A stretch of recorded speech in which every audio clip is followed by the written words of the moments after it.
Меня зовут Татьяна Никифорова, я из Верхней Вилюйска.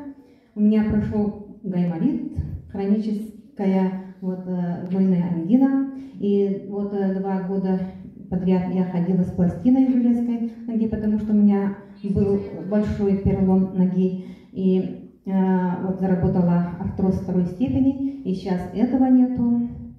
А также эти продукты, наши клеточные питания, помогли моему отцу продлить жизнь, но, к сожалению, недавно он ушел.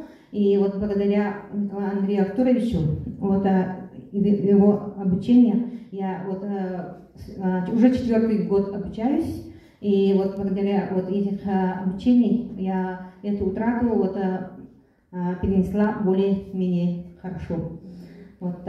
Так что новички, не оглядываясь, возьмитесь, дерзайте, действуйте. Самое главное, не ошибетесь.